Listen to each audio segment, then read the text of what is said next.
को मिल रहा है। बलिया, मिर्जापुर और प्रयागराज जैसे कई जिलों में लगातार तेज बारिश की वजह से किसानों की मेहनत पर पानी फिर चुका है। धान की खड़ी फसलें तबाह हो चुकी हैं तो कटी फसलें जलमग्न हो गई हैं। किसान परेशान हैं, लेकिन सीएम योगी ने अधिकारियों को निर्देश दिए हैं कि सर्वे कराकर नुकसान का आकलन करें और समय पर मदद और राहत पहुंचाएं। मोंथा का तूफान, किसान परेशान।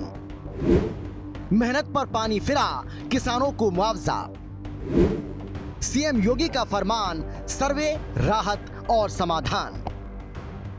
हजारों किलोमीटर दूर बंगाल की खाड़ी से उठे मोंथा चक्रवात का असर अब यूपी में भी देखने को मिल रहा है। तस्वीरें बलिया के करनई ग्राम सभा की हैं, जहां लगातार तेज बारिश की वजह से किसानों की मेहनत पर पानी फिर गया है। खेतों में खड़ी और काटी गई फसलें बारिश की वजह से पूरी तरह से नष्ट हो गई हैं। ग्रामीणों ने प्रशासन से मांग की है कि फसल नुकसान का सर्वे कराकर मुआवजा दिया जाए ताकि किसानों को राहत मिल सके। कहाँ के रहे वाला है? बलिया हई केकर खेत था? हमार खेत था। का भइल बा में? ई पानी से बहुत बुरी गई बा, सारा था। अच्छा, तो का चाहते नहीं रुआ? मुआवजा चाहता है केकरा से? सरकार। हमारी जो 6 माह का जो फसल रोपा गया था वो तो पूरी नष्ट हो गई बारिश में। आप देख ही रहे हैं। मैं चाहूँगा कि सरकार से कि इसका सर्वे कराकर और जो फसल नुकसान हुई है उसका कुछ मुआवजा दिया जाए। और भी कुछ फसलें हैं जो काटी गई हैं, बारिश में डूब गया है, वो तो और भी नुकसान है किसानों को। इस पे क्या कहना चाहेंगे? वो तो पूरी तरह से नष्ट हो गई, पूरी तरह उसमें तो कुछ बचा ही नहीं, उसमें तो कुछ बचा ही नहीं और वो खराब हो गई। अब इसके विषय में अब क्या करें, आपको देख ही रहे हैं। और ये जो है ना, सरकार से मैं यही चाहूँगा कि अपनी पूरी जो कटी है, जो बची है, सभी फसल नष्ट ही हो गई। मिर्जापुर में भी मोंथा का कहर देखने को मिला। यहाँ कई इलाकों में बारिश होने और आंधी आने के चलते धान की फसल प्रभावित हुई है, जिससे किसान परेशान हैं। विद्यांचल मंडल के उपनिदेशक कृषि विकेश पटेल ने बताया कि प्रभावित किसान टोल फ्री नंबर 1447 पर शिकायत दर्ज कर मुआवजा ले सकते हैं। अरे कम से कम इसमें 5-7 क्विंटल चला गया। 2 जगह है, दोनों जगह के सब ऐसे हो गया। यही करना चाहेंगे, इसका नुकसानी देना चाहिए। अरे कर धान जौन गिर जाता है आंधी पानी से, अब वो धान पैया हो जाये, पुअरा भी खत्म हो जाये, यह कुल नुकसानी बा।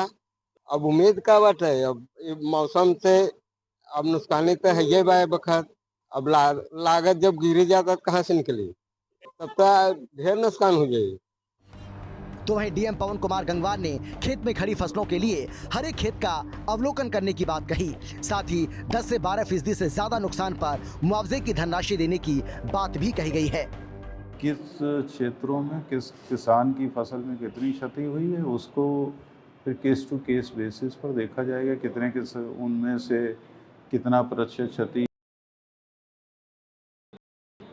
दुर्घटना कह रहे हैं। किसान फसल बीमा योजना में कितने लोगों का ने अपना बीमा कराया हुआ है या कोई अन्य स्थिति है। लेकिन जहाँ तक दैवीय आपदा में फसल की क्षति का प्रश्न है, तो अभी ऐसा अनुमान नहीं है कि फसल नुकसान उस सीमा में है जिसमें आपदा राहत कोष से मुआवजे की स्थिति बनती हो।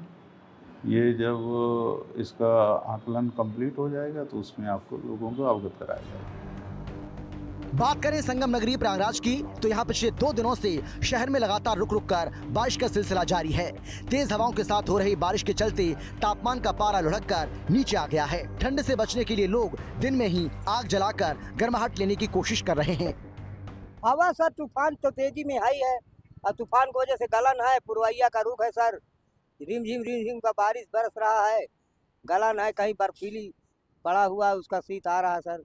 आज 2-3 दिन से सर बड़ी तकलीफे में पब्लिक पड़ी हुई है। तो आग ताप रहे? जी सर, आग ताप रहे, क्या करें, अब कोई सुविधा नहीं सर, तो आग का सहारा लेना ही पड़ेगा। आज 4 दिन से अचानक ठंड ऑटोमेटिक बढ़ गई है। 4 दिन से सूरज का दर्शन नहीं हुआ, उससे धीरे धीरे बारिश की बूंदें गिर रही हैं, उससे गलन ज़्यादा बढ़ते जा रहा है। हम लोग गरीब लेबर आदमी हैं, रहने और रुकने का सहारा नहीं, आग जलाकर हाथ को सिकाई कर रहे हैं ठंड से बचने के लिए। तो तूफान जैसा लग रहा है? तूफान से तो और ठंडी बढ़ती जा रही है, इससे ठंडी बढ़ने का उम्मीदें बढ़ रही हैं। लगातार 2 दिन से हो रही रिमझिम बारिश से जहां आम जीवन बुरी तरह से प्रभावित हुआ है, तो वहीं बेमौसम बरसात से किसानों की खेतों में खड़ी धान की फसल को भी काफी नुकसान हुआ है, जिससे किसानों के चेहरे पर मायूसी देखी जा रही है। बंगाल की खाड़ी में उठ रहे तूफान यानी कि मोंथा का असर अब प्रयागराज के संगम नगरी में भी देखने को मिल रहा है। हालांकि प्रयागराज में लगातार 2 दिन से रुक रुक कर बारिश हो रही है और ठंडी ठंडी हवाएं चल रही हैं, जिससे कि तापमान में भी काफ़ी गिरावट देखने को मिल रही है। हालांकि जिस तरह से अक्टूबर का महीना चल रहा है, अक्टूबर के महीने में ही अब लोगों को गुलाबी ठंड धीरे धीरे एहसास होने लगी है। लोगों ने अपने गर्म कपड़े निकाल लिए हैं। वहीं अगर हम प्रयागराज में बारिश की बात करें तो अब बारिश से लोगों को कई तरीके की दिक्कतों का सामना भी करना पड़ रहा है। जो लोग ऑफिस निकल रहे हैं, जो सुबह बच्चे स्कूल जाते हैं, उनको जाने में भी काफ़ी दिक्कतों का सामना करना पड़ रहा है। हालांकि मौसम विभाग की माने तो मौसम विभाग का ये साफ कहना है कि अभी 3 से 4 दिनों तक ऐसा ही मौसम बना रहेगा। हालांकि धान की जो फसल है वो बिल्कुल भी तैयार खड़ी है। इस मौसम की वजह से धान की फसल पर भी काफ़ी असर देखने को मिल रहा है। उधर मुख्यमंत्री योगी आदित्यनाथ ने बारिश से प्रभावित जिलों के अधिकारियों को पूरी तत्परता से राहत कार्य संचालित करने के निर्देश जारी किए हैं। सीएम योगी ने निर्देश दिए कि जिलाधिकारी क्षेत्र का सर्वे करें और राहत कार्य पर नजर रखें। इसके अलावा आपदा से प्रभावितों को तत्काल राहत राशि का वितरण करें। साथ ही सर्वे कराकर फसल नुकसान का आकलन करते हुए डेटा शासन को भेजें, ताकि इस संबंध में आगे की कार्रवाई की जा सके और बारिश से जिन किसानों की फसलें खराब हुई हैं उन्हें राहत पहुंचाई जा सके। ब्यूरो रिपोर्ट, हिंदी खबर।